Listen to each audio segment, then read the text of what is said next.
L'ambassadeur de paix, Prem Rawat, s'entretient avec Lumka Nzoli.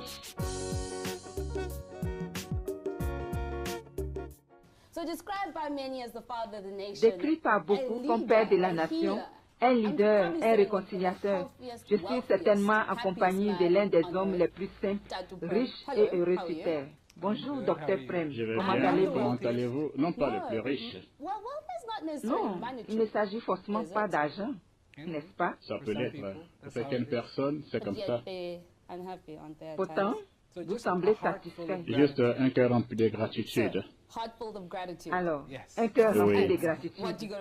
Oui, nous allons le dire comme ça. C'est ça. Un cœur rempli de Un gratitude. cœur rempli de gratitude. Quand j'ai su que j'allais vous interviewer, j'étais extrêmement dérangée. Cela fait 3 jours que j'écris des questions que je pourrais poser, mais maintenant je réalise que c'est sans intérêt. C'est sans intérêt. Je ne veux rien rater et je regarde ce bout de papier sans C'est intérêt. ça. Alors, Dr. Prem, où ce voyage a-t-il commencé? Bien, cela a commencé. J'ai commencé à parler aux gens lorsque j'avais 4 ans. Et j'ai continué jusqu'à 9 ans, lorsque mon père est décédé. Et j'ai pris la responsabilité de porter ce message partout dans le monde. Je l'ai porté sur mes épaules. Voici comment ça a commencé. Quand vous avez réalisé que c'était placé sur vos épaules, c'est ce que je dois faire. Pourquoi ne pas devenir policier ou autre chose? Pourquoi ne pas devenir un homme d'affaires? Pourquoi Bien, pas? je crois que chaque être humain sur cette terre a un cadeau. Et chacun a un don. On doit simplement découvrir ce que c'est. Et je crois que j'ai découvert que mon don est que je peux parler aux gens. Je sais qu'il y a des personnes qui se tiennent devant 3 personnes, 4 personnes et elles sont complètement nerveuses. Moi, je peux être devant 350 000 personnes et ça ne me rend pas nerveux. Et donc, c'est mon don de pouvoir parler aux gens. Et je veux pouvoir parler aux gens, non pas de n'importe quoi, mais de la paix, du fait d'être en vie, du fait d'avoir cette opportunité d'être. Y a-t-il eu un moment charnière où vous avez compris la paix est ce dont je vais parler? Non, c'est une passion. Je n'ai pas été frappé sur la tête et tout d'un coup, vous réveillez avec une lumière intense qui apparaît et dit voici ce qui va se passer à présent. Non, c'est une passion. Et quand c'est une passion, cela grandit avec vous et vous grandissez avec elle.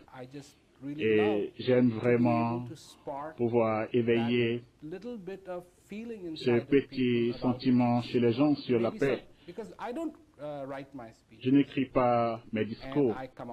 Je viens sur scène et je dis tout ce que j'ai à dire et cela provient de mon cœur. Et donc, si je dis à quelqu'un, hey, à propos, ce que les êtres humains ont oublié, c'est leur humanité. J'ai dit cela à l'un de mes programmes, c'était comme, hey, ça c'est très bien. Et donc, j'ai continué à parler, et c'est ce que c'est. Lorsque c'est une passion, on n'entre pas dans toute cette affaire d'ego, où je peux faire ceci, je peux faire cela. Non, on reste loin de cela, parce qu'il ne s'agit pas de satisfaire l'ego. Il s'agit d'avoir un cœur plein de gratitude chaque jour, le fait d'être en vie, le fait d'être ici sur cette terre et d'avoir cette opportunité d'éveiller quelque chose dans le cœur des gens. Très beau. Je sais que vous donnez des interviews et que les gens sont vraiment surpris. Et sincèrement, je le suis. Je me dis parfois, un jour où vous vous réveillez et vous dites, mon Dieu, je me sens vraiment mal. Et les gens sont en demande. C'est extraordinaire, Prem, pour leur donner un mot, un conseil. Dans ce cas, que faites-vous? Si je n'avais pas des jours comme ça, je ne serais pas un humain. Mais si je me laisse aller à des jours comme ça, alors je ne serais pas en train de comprendre mon humanité. Et donc oui, j'ai des jours comme ça, mais je n'ai pas à entrer dedans. J'ai un bon moment, j'ai un moment difficile, parce que je suis un être humain. Il y a des choses qui m'apportent la joie et il y a des choses qui m'apportent la douleur. Je veux dire récemment ce qui s'est produit à Paris. C'était choquant Je vais dire pourquoi. Je vais dire pourquoi ce sont des gens innocents. Ils ne vous ont rien fait. Pourquoi est-ce que vous le faites ça? Et ça vous fait vraiment réfléchir à quel point nous sommes loin de notre humanité, de nous-mêmes, de pouvoir faire quelque chose d'aussi terrible à un autre être humain. Et donc, ça est pour moi, d'accord, se lever au-dessus et voir ce qu'on peut faire. Il n'y a pas à se lamenter, à s'inquiéter, parce que s'inquiéter n'a jamais préparé un repas. Ça n'a jamais fait quoi que ce soit. Tout ce que ça fait, c'est de vous empêcher de faire des actions positives. Et donc, on doit vraiment laisser tomber l'inquiétude et faire quelque chose. Et d'une certaine manière, ce jour-là, ma résolution est elle-même bien plus forte que c'est très important que je parle aux gens de la paix. J'étais très surprise. Vous voyagez beaucoup. Chaque fois que je suis allée sur le tube voir les vidéos, Australie, Inde, là, Zonderblue, Soweto, vous allez partout. Alors, votre processus mental en arrivant dans une nouvelle situation, un nouvel espace, à quoi pensez-vous? À des personnes en prison ou à des gens qui ont vécu une catastrophe? Comment faites-vous en arrivant quelque part pour vous dire, bon, je suis ici pour parler de paix, ceci, cela. Laissez-moi vous sortir de là. Quel processus est en vous? Après un moment, on doit faire une chose. Et on doit commencer à voir les êtres humains en tant qu'êtres humains. Non pas qu'ils sont des prisonniers, non pas qu'ils sont australiens, non pas qu'ils sont indiens, non pas qu'ils sont anglais, non pas qu'ils sont américains. Juste les regarder en tant qu'êtres humains. Et où êtes-vous? Vous êtes sur cette terre. Oubliez cette affaire de pays. Vous êtes sur cette terre. Et une fois que votre objectif est aussi simple que cela, que vous avez affaire aux êtres humains, que vous parlez aux êtres humains, vous n'êtes pas dans cette affaire de docteur, d'avocat, non, simplement d'êtres humains, alors tout devient très clair. Alors vous pouvez commencer à comprendre qu'ils ressentent la douleur comme moi, ils ressentent la joie comme moi, et ce qui est important pour moi est aussi important pour eux. Y a-t-il jamais eu un moment où vous n'avez pas su quoi dire? Tous ces regards sur vous qui disent, oui, donne-moi quelque chose. Et bon, quoi maintenant? Une fois, quelqu'un m'a dit, j'aurais aimé pouvoir parler comme vous. Et j'ai dit, le jour où vous aurez à dire quelque chose, vous le ferez. Et c'est ce qui est important. Être en contact avec votre cœur, être en contact avec vous-même. Et lorsque vous l'êtes, vous avez quelque chose à dire. Et lorsque vous le faites, cela apparaît. Et vous n'avez pas à vous inquiéter. L'inquiétude est une chose à laquelle les jeunes comme moi sont constamment confrontés. Sommes-nous assez cool? Pourquoi n'ai-je pas été invité à cette fête? Est-ce que j'ai un problème de dépendance? Peut-être pas. C'est une constance dans ma vie. Alors, chez la plupart des gens, c'est l'inquiétude de ne pas être accepté, la peur de ne pas être heureux. Mais encore une fois, qu'est-ce que le bonheur? Dans votre jeunesse, qui vous a aidé à combler le vide en disant, bon, je suis une personne avisée, tu es clairement une personne agitée. Alors laisse-moi te guider dans ce voyage. Qui était votre mentor? Mon cœur, oui, ma sagesse, ma compréhension. Parce que vous vous rendez compte, je voyage depuis que j'ai 12 ans à travers le monde. J'ai quitté l'Inde. Et c'était des moments difficiles où les gens doivent sortir de l'Inde et faire l'expérience d'un monde complètement différent. Je n'étais pas avec ma mère, je n'étais pas avec mes frères, j'étais seul à voyager, à parler aux gens. Oui. Et donc, mon mentor doit être mon cœur, la sagesse à l'intérieur, la compréhension à l'intérieur, la passion à l'intérieur. Et c'est ce qui m'a même donné l'énergie et la persévérance de continuer chaque jour. C'est beau. Je mentionnais ça à Paul et Annie, des gens extraordinaires à propos et qui travaillent avec vous par-dessus le marché. Maintenant, j'ai un gros problème. Je pense que la plupart des jeunes Africains, nous avons le sentiment que nous n'avons jamais vu Nelson Mandela. Il a été partout dans le monde et il ne nous a jamais parlé. Desmond ou Ivanga. Puis, vous arrivez et vous nous dites, voici le message de paix. Recevez-le. Expliquez pourquoi il est important pour les jeunes à ce moment de comprendre ce message. Je ne fais pas de différence. Je ne fais vraiment pas de différence. Je crois que si vous respirez, c'est important. Vous devez entendre parler du message de la paix. Ça n'a pas vraiment d'importance tant que le souffle entre en vous et sort de vous et entre en vous et que la vie l'appelle. Vous êtes en vie et la vie ne fait pas de différence. Vous êtes en vie, vous êtes en vie, vous êtes en vie, vous êtes en vie. Ça ne fait aucune différence.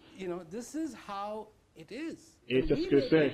Et nous faisons la différence. Oh, cette personne est âgée, cette personne est jeune. Non. Ces différences divisent de loin la société. Oui.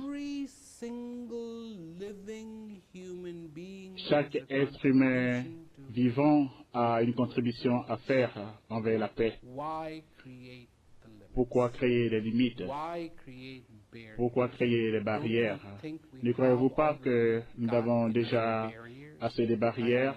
Je vais dire, tu es riche, tu es pauvre. Vous savez, moi, la plupart des gens me voient en cravate et en costume. Une fois, je suis arrivé à un endroit où j'étais attendu. Oui. Mais je n'étais pas en costume. Je suis arrivé en voiture, ils ont dit, circulez, circulez, on attend quelqu'un d'important. Et j'ai dit, ça pourrait être moi. Nous passons notre temps à stéréotyper les uns les autres. Est-ce que cela vraiment aide? Il est riche, il est pauvre, il est instruit, il n'est pas instruit, tu es ceci, tu es cela. On perd le temps à s'étiqueter les uns les autres. Est-ce que vraiment cela aide? Non, ce n'est pas vrai. Mais on continue à faire la même chose encore et encore. Et comme je viens de le dire il y a quelques minutes de cela, comme l'a dit Einstein, continuez à faire la même chose, s'attendre à un résultat différent. Et illusoire. Appelez tout le monde. Dites que tout le monde est invité à la fête de la paix. Tout le monde. Et c'est comme ça qu'on peut créer un changement. Dans les fêtes de la paix, quelle est la chose que vous avez appris à d'autres gens, jeunes, âgés, riches, pauvres? Quelle est la chose que vous apprenez constamment à des gens? Combien il est important pour moi d'être moi et pour eux d'être eux. Ah, c'est magnifique, c'est cool, c'est enrichissant. J'ai entendu dire que vous êtes musicien. J'ai toujours voulu être rappeur, quelque chose de style. Eh bien, nous y voilà. Écrire un livre, tourner un film. Je crois qu'on pourrait continuer avec un tas d'autres choses. Bien, c'est la marche à suivre. Prenons du recul par rapport à la création du programme d'éducation à la paix. Qu'allez-vous faire d'autre?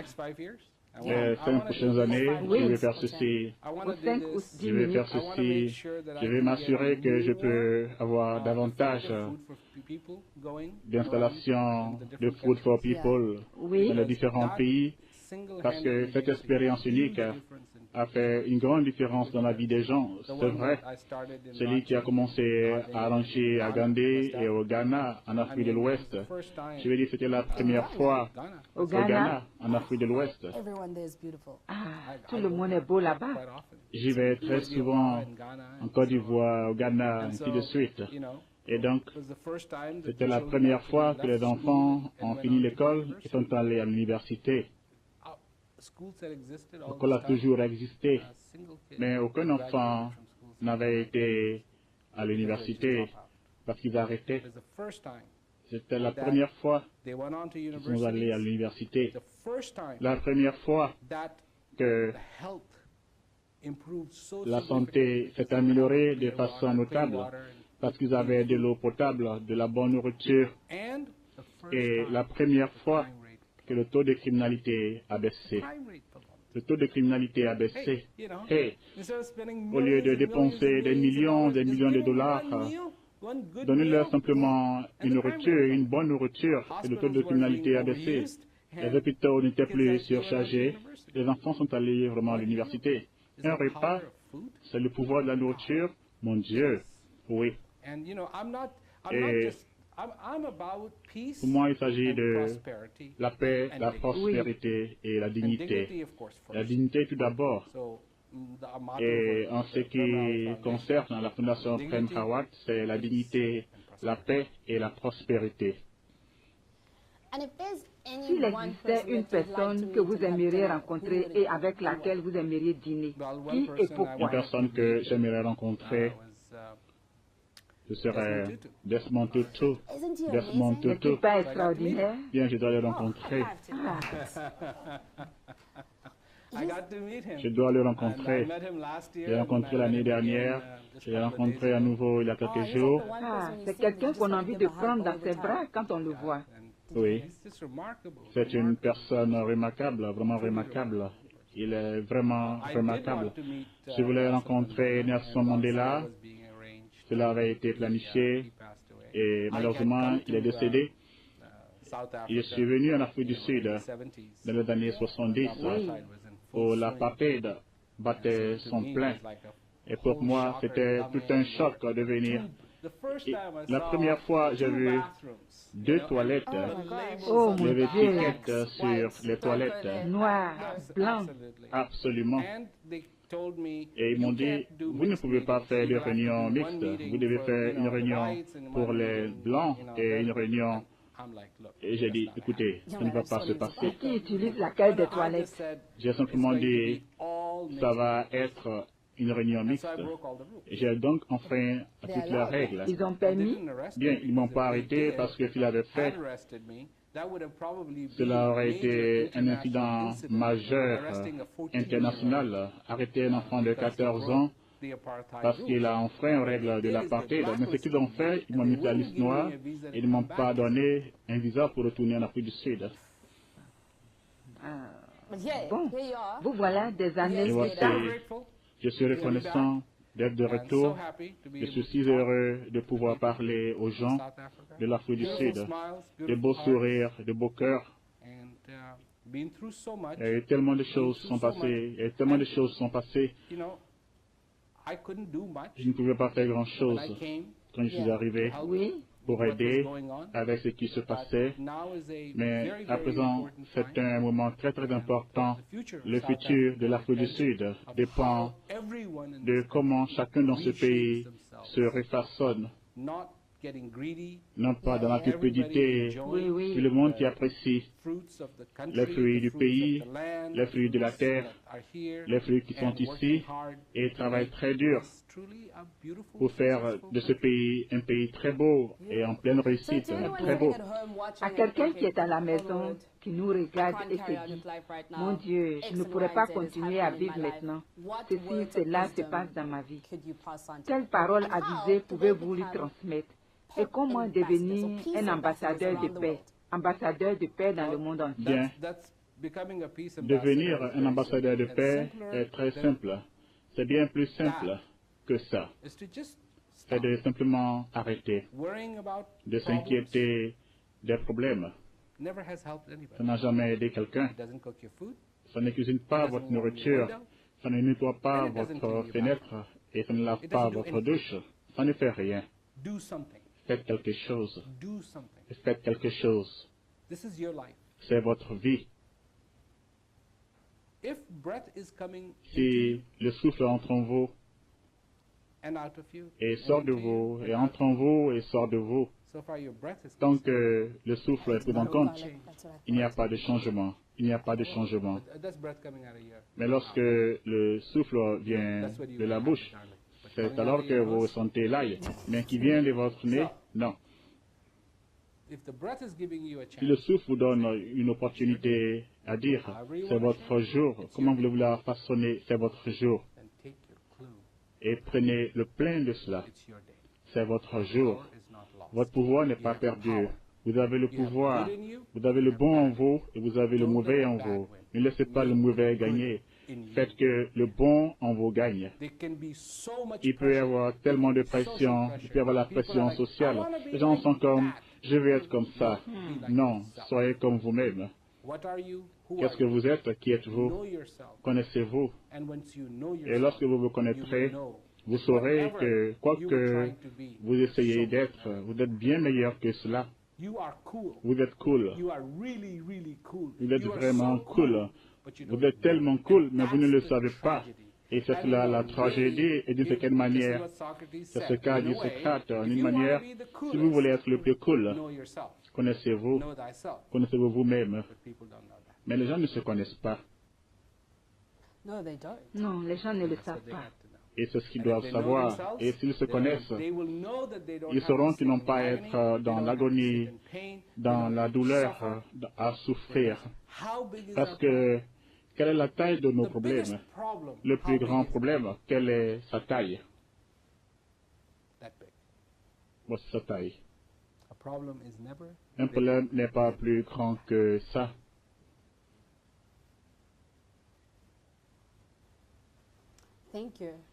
Merci. Merci. Ma mère est sûrement fière de moi. J'ai probablement été plus calme que jamais dans ma vie. Toute l'équipe ici se dit sûrement merci mon Dieu. Je dois l'admettre. Je tiens à vous remercier pour ce moment. Parce que je ne sais pas, vous dites jeune, âgé, ceci, cela. Nous ne devions pas stéréotyper. Mais le fait est que bon nombre d'entre nous ont le sentiment d'avoir besoin de conseils et où en trouverons. Certaines personnes, quand j'ai suivi le programme d'éducation à la paix, on nous y avait inscrit. Je ne savais pas ce que c'était le programme d'éducation à la paix. Quand vous y êtes, comment vous débarrasser de la colère qui a été votre mentor pendant si longtemps pour la remplacer par autre chose? C'est un processus difficile, enfin. Ce que j'ai ressenti est extraordinaire. La colère dévaste, elle vous tue. La colère est comme quelqu'un qui commence quelque chose, déclenche la colère en vous, et s'il essaie de vous détruire, vous le laissez vous détruire. La destruction continue. Oui. Voici une question que je pose. Si quelqu'un vous donne un cadeau et que vous ne l'acceptez pas, à qui est ce cadeau au final? C'est toujours au donneur, ce n'est pas à vous. Si quelqu'un vous donne un problème et que vous n'acceptez pas le problème, à qui est le problème au final? C'est toujours à lui. Ce n'est pas à vous. Ne laissez pas entrer. Ne nous donnez pas de l'espace. Parce que si vous le faites, elle va vous détruire. Elle va vous détruire, elle va vous détruire. La haine, c'est ce que ça fait. Elle va vous détruire, elle va vous détruire. Et vous ne pouvez pas laisser l'ennemi gagner. Vous devez laisser l'ami gagner. Et l'ami est votre cœur. Et vous devez laisser le cœur gagner. Bien, je laisse mon cœur gagner en ce moment. Encore une fois, merci beaucoup pour votre temps. Je suis en admiration totale. Je pense que vous avez fait ressentir d'immenses chaleurs à mon cœur. Parce que je n'ai jamais rencontré Nelson Mandela, Desmond Tutu. J'aurais sûrement pleuré et lui aurais fait de gros câlins sans même lui parler. Mais là, vous m'avez littéralement donné de la sagesse et l'avez transmise à une autre génération. Je pense que l'importance de ces ambassadeurs de paix dans le monde est de perpétrer ce cycle. Même dans la culture africaine, les histoires rencontrées en boucle transmettent beaucoup de connaissances à la jeunesse. Mais en ce moment précis, les choses arrivent pour vous depuis quelques semaines. Et j'apprécie vraiment beaucoup ça. Parce que vous nous avez donné ce que de nombreuses personnes considèrent comme acquis à notre époque. Merci. Merci. Et tout le monde doit vraiment se rappeler que l'Afrique est le berceau de l'humanité. Oui. Et bien d'autres choses, la danse, la musique. Au fait, je crois me souvenir que vous savez aussi chanter.